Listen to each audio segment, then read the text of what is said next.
Peace. Peace and love. Okay. Right, so in this video we're going to have a look at how to actually grow different things like vegetables and herbs and even flowers on a balcony, and also what are the uses of it. About a month ago we actually started and we kind of did this whole setup, but why did you, because this is Salud, by the way, this is your project. Hello. Mostly. What kind of made you do kind of a balcony garden? What's the idea? Well, first of all, it was pretty empty on this balcony, and I like plants. So it was for the eyes to look at plants every day. But even more important than that, it was to have fresh herbs nearby, near to the kitchen whenever I cook or whenever I want a fresh tea. So just go outside, get them, watch them growing. It's just beautiful.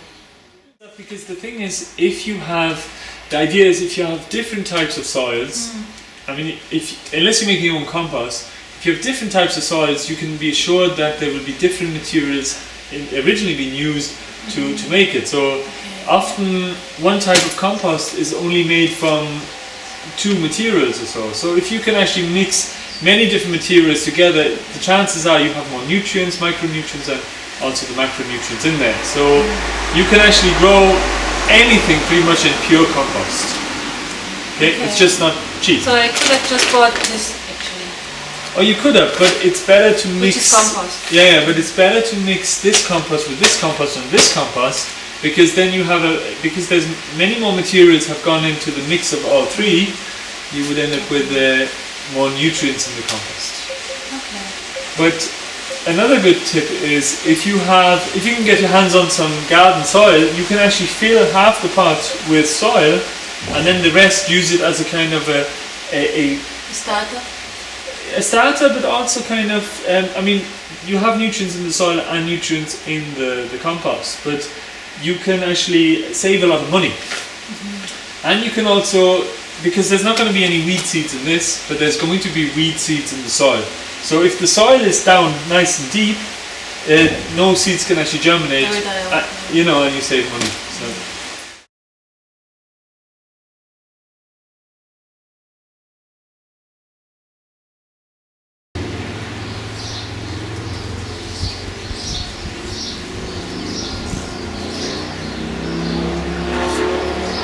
This is actually an ideal size pot for thyme. Thyme will actually grow for about 3 or 4 years, And then it dies. Pretty much. Usually, you're lucky to get it into the 2nd or 3rd year. So if you do, it's pretty good. And it will require. It's a great kind of plant. It does kind of tend to bush out like that. Okay. So you can actually cut it, and especially when it's starting to flower, it's lovely to cut the flowers for tea and so. But you will need a kind of a size pot like this one here. It's a beautiful pot, huh? You got this as well, huh? Yeah, and I like the shape, It's like I think it's very nice, huh? It's a kind of pretended, buried in the ground kind of thing, So thyme actually would work really well in this place. There's enough space. Plenty of space. Okay. Now the one thing, sage for instance, would not be able to cope in this space. Why? Because it's a kind of a shrub-like thing. It gets quite big, like that big. So it would really need a kind of a pot, and the smallest pot you can actually get away with, and these are very beautiful as well, huh? I like them a lot, is something like this. Okay.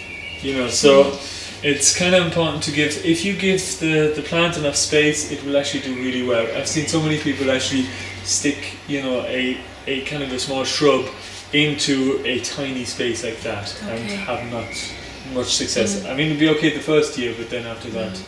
I would love to keep them. So you want at for least tea or for cooking or what? For both. No. For both, yeah. No. Okay.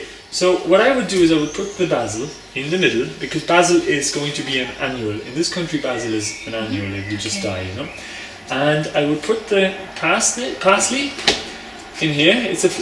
It's a normal, ordinary one, not a flat leaf one. It's flat leaf. Are you sure? Yeah.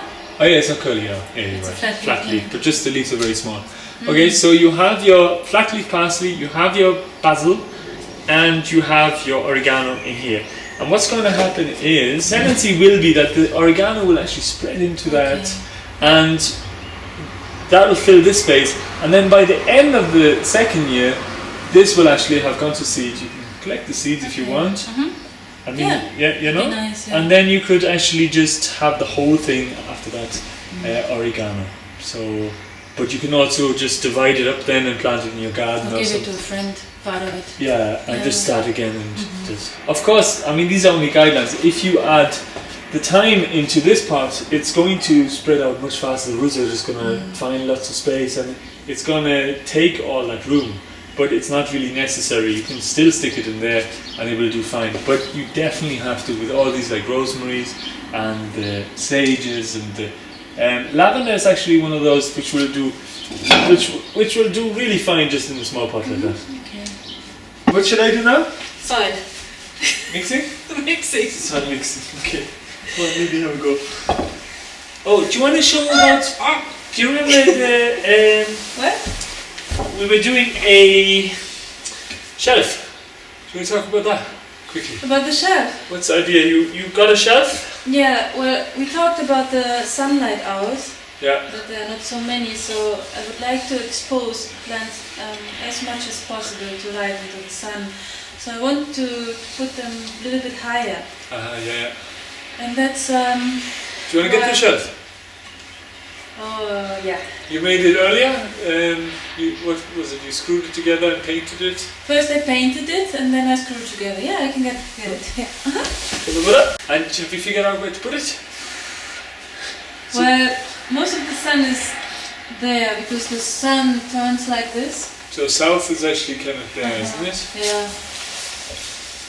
So we are here in the northern hemisphere, and the sun goes up in the East. east. It goes up over there, approximately over there. Yeah. Yeah. So we have morning sun today to about 11:30. Then it goes over the south to To the the west and sets in the west. So if south is there, we have 5-6 hours sun. So actually, it would probably be better over there, no? If direct sunlight wise, it's something we need to watch anyway. Huh? It's gonna be fine.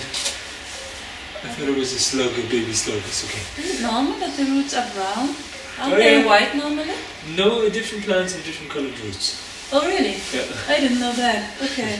I always thought that it's bad when they are brown. Often new roots tend to be white at the tips. Okay. But in And you this don't case- have to loosen anything. You can just put it like this in there. Well, because it's a pot, it doesn't really need really loosening. If you were to plant it outside, it would benefit from actually being able to spread out. But you can actually just cut here, there, and there, and it'll make new shoots from the where the cut actually happened. No? Shall we do it or not? Or? Yeah, you could even do it with the scissors very quickly. I'll show you. You just go like that. Cut. You can actually even scissors are actually perfect for it. You can just go like that and cut in there, and then it just makes these new roots. You're stressing the plant slightly, and then it will set out new ones. There you go. You need some more soil? What do we do? We are putting soil in here for the lettuce seeds. Lettuce. Come on. Seeds. Okay. I'll help you. Lettuce. How many lettuces can we grow in here? 3? 4. 4? Yeah. Are you sure? Yeah. Okay. Okay, you can see by the seed, it's tiny seed. So, see them? Yep. The black things. We've seen them before anyway. Okay. So, we're gonna have 4. So, we're gonna have one here, one there. So space them out by 4, but keeping a bit of a distance Yeah. away from the wall. So we just put in 3, like huh? 3 or 4, yeah. And not too deeply. So you want to answer your question? Oops. Yeah, you know, you only cover about the same size of the seed with the same amount of soil, so that you don't bury them I too deep. remember I heard that already in one of the videos. I keep saying it because, you know, just in case people. So what we do now is not too deep. No, you have to cover it. Remember, just Huh? one depth of the seed. So that's about it. So we're putting some green ones here, red ones here, and some oak leaf salads. Oak leaf salad, 2 yeah. oak leaf salads. Choo choo. and we'll see how they come up. Huh? Yeah, great. Fantastic. Just, Oh, hey, we will have fresh salad. huh? A little bit, but it's fun, no? And watching them grow is nice as well. But you know, we can't eat 4 salads at once, so Yeah, that's it. True. We can put some radishes maybe at a later stage. at a stage. Yeah, and in 2 weeks maybe we can start another salad or 2 with the lettuces there. Oh yeah, on the shelves, huh? Yeah. True. Yeah. Nice. Tuk tuk tuk. So it looks great. We're all done. Put that in that corner. Maybe it gets more sun there for the moment. This fella here. Yeah. Okay. Oh, it's got a pot underneath. Okay, so that's pretty much it here. We are pretty much done for today. Things are going to get much bigger.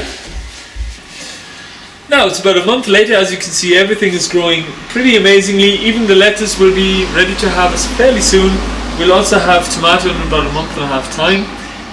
One more last thing that I wanted to mention as well is that make sure that your balcony is load bearing, and that just means that you have things like concrete pillars holding up the balcony, and also nice thick kind of beams underneath your balcony as well, because of course it's a big no-no if your pots are full of soil and water. They're going to be quite heavy as well. Now I hope you enjoyed the video, and as always, thanks for watching.